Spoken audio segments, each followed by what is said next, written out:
Regardez l'immensité de ce parc, 2 hectares où sont entreposés du bois. Alors, pas n'importe quel bois, du chêne français, c'est ce qu'on appelle du mérin. C'est la partie la plus noble du bois. Vous prenez un chêne français, vous le fendez, vous enlevez l'écorce, vous enlevez le cœur et vous gardez la partie entre. Car pour faire un tonneau, il faut un bois de qualité.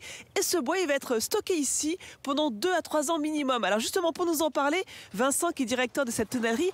Vincent, qu'est-ce qu'il faut faire pour obtenir un bon bois pour fabriquer ensuite un tonneau de qualité ? Alors, pour faire un tonneau de qualité, il faut des chênes de très grande qualité et il faut que ce bois soit bien sec. Donc, je tiens en main là une pièce de bois vert. C'est vrai que là, on voit bien une belle différence de couleur entre celui-ci. Si on le compare avec celui-là, c'est...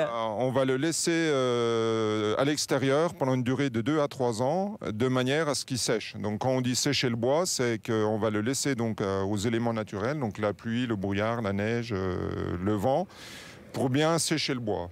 Juste le sécher ? Sécher, et donc on va enlever du coup les mauvais tanins qu'il y a dans le bois, les tanins les plus agressifs. C'est-à-dire que quand on entend les gens dire ah, ce vin il est tannique, hein, donc c'est-à-dire qu'il y a un bon et un mauvais tanin ? Les tanins les plus fins sont les meilleurs, ceux qui vont rester à la fin dans le bois, mais dans un bois frais comme ça, les tanins sont assez durs et ce serait vraiment pas bon en dégustation. Donc ça veut dire que ce bois-là, une fois qu'il est exposé pendant 2 ou 3 ans, donc il est prêt pour fabriquer un tonneau. Donc quelles sont ses qualités ? C'est surtout qu'il est plus sec, donc il va être plus facile aussi à cintrer parce qu'on va cintrer le bois. Et gustativement, ce sera beaucoup plus intéressant donc, en bois sec qu'en bois frais. On ne peut pas imaginer faire un tonneau avec du bois frais comme ça. On ne se rend pas compte, hein, finalement, quand on fabrique un tonneau, c'est pas juste du bois, prendre du bois. Il y a tout un travail en amont. C'est ce qui fait la richesse du savoir-faire français. Donc ce que je vous propose tout à l'heure, c'est de voir comment est-ce qu'on le fabrique, ce tonneau. À tout de suite.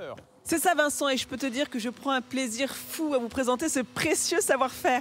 Alors tout à l'heure vous avez vu nos douelles de mérin qui ont été stockées à l'extérieur pendant 2 à 3 ans minimum. Ensuite, eh bien, ces douelles elles vont être rabotées, elles vont être évidées, elles vont être bombées. Et regardez Anthony travailler, il est à l'étape de la mise en rose. On voit bien ce tonneau de dessiné, il est en train de placer toutes ces douelles les unes à côté des autres. Alors Vincent, vous qui êtes directeur de cette tonnellerie, expliquez-nous en quoi l'étape du jointage est très importante pour fabriquer un tonneau. Alors l'étape du jointage est très importante, c'est ce qui va donner la forme à chacune des douelles et donc la forme au tonneau. Donc vous voyez que chaque pièce est plus large au milieu que sur les bouts et voilà ce que ça donne lorsqu'on met deux pièces l'une à côté de l'autre. Évidemment, on n'utilise pas de colle. Et ensuite, sous l'action de l'eau et du feu, on va cintrer le tonneau. Donc le tonneau, on va le chauffer une première fois pour lui donner sa forme presque définitive. Voilà, tout à fait. Et ensuite, on va le rechauffer. Pour les arômes. Alors justement ça, il faut que vous veniez voir parce que c'est incroyable. C'est Cyril qui s'en occupe. C'est un peu le chef cuistot ici, le chef des tonneaux. Alors Cyril, c'est vous qui vous occupez de faire ressortir les arômes. Alors comment ça se passe ? Eh bien, en fait, le principal, c'est vraiment de faire des chauffes assez longues et profondes, vraiment pour aller chercher, puiser vraiment les plus bons arômes du chêne, en faisant une flamme assez légère, puis de plus en plus forte après, et pouvoir donner justement plusieurs notes d'arômes selon la demande du client. Ce qui est incroyable, c'est que finalement, c'est très artisanal. Ça se fait un peu au ressenti de celui qui fabrique ce tonneau, et vous devez être capable de les reproduire à l'identique pour tous les tonneaux du client. Ah oui, justement, c'est pour ça que c'est important, que je dois toujours rester ici. C'est vraiment pour avoir tout le temps plusieurs chauffes homogènes.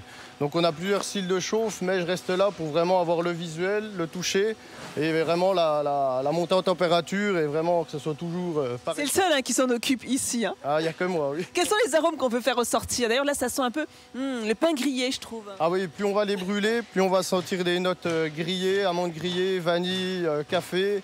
Et plus ça va être vraiment brûlé, là on va arriver sur des notes vraiment fumées. C'est vraiment ce que le client nous demande. Chaque chauffe est importante. Ici, on fabrique en moyenne 52 tonneaux par jour. La production s'exporte à 70% à travers le monde. Donc vous l'avez compris, ces tonneaux sont de parfaits ambassadeurs du savoir-faire français.